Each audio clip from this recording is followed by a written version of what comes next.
2 English ముక్కలు నేర్చుకొని, ఒక హిందీ ముక్క నేర్చుకొని, కానీ తెలుగు మాట్లాడమంటే ఈ అని పళ్ళికిలిస్తూ ఉండే కన్నా చచ్చిపోను, నువ్వు బతకడం అనవసరం అని నేను అనట్లేదు. ప్రముఖ ప్రజాకవి కాళోజీ నారాయణరావు గారు ఇదే భావన వ్యక్తం చేస్తూ తనదైన శైలిలో ఇలా అన్నారు: ఏ భాషరా అనేది ఏమి వేషమురా, ఈ భాష ఈ వేషం ఎవరి కోసమురా, అన్య భాషలో నేర్చి ఆంధ్రంబు రాదనొచ్చు, సకిలించు ఆంధ్రుడా చావు వెందుకురా అని అంటూ తన పదునైన వాక్యాలతో ప్రజల్ని చైతన్యపరిచినటువంటి ప్రజాకవి కాళోజీ నారాయణరావు గారు జన్మదిన సందర్భంగా ఈరోజు మన స్పెషల్ వీడియో.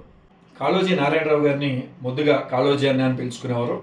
కాళోజీ అన్న 1914 సెప్టెంబర్ 9వ తేదీన కర్ణాటక రాష్ట్రంలోని బీజాపూర్ జిల్లాలోని రట్టిహళ్లి గ్రామంలో జన్మించారు.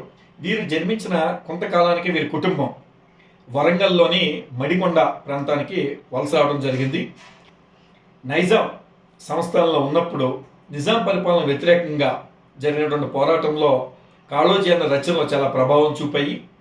వీరు 1930లో జరిగినటువంటి గ్రంథాలయ ఉద్యమంలో కానీ, ఆ తర్వాత ఏర్పడినటువంటి ఆంధ్ర శాశ్వత పరిషత్తుకి సంబంధించిన దాంట్లో కానీ, వీటన్నిటిలో కూడా చాలా కీలకంగా అయినటువంటి పాత్రని పోషించారు కాళోజీ అన్న. ప్రజల గొడవనే తన గొడవగా భావించి నా గొడవ అనేటువంటి రచన రాశారు. కాళోజీ నారాయణరావు గారి పేరు తలుచుకోగానే మనకు గుర్తొచ్చే రచనే ఈ నా గొడవ రచన. ఆ రోజు ఉన్నటువంటి సామాజిక సమస్యలని రాజకీయ కోణంలో వ్యంగ్య అస్త్రాలతో రాసినటువంటి ఒక గొప్ప రచనే నా గొడవ. దీంతోపాటు వీరు అనేక రచనలు కూడా చేయడం జరిగింది.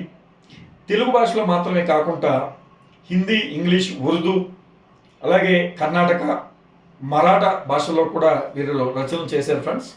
నిజాం పరిపాలన వ్యతిరేకంగా జరిగిన ఉద్యమంలో రచనలు కానీ, ప్రజా సమస్యలపైన తనదైన శైలిలో చాటంలో కానీ చాలా కీలక పాత్ర పోషించినటువంటి ప్రజాకవిగా బిరుదు పొందినటువంటి కాళోజీ నారాయణరావు గారు 2002 నవంబర్ 13న మరణించడం జరిగింది.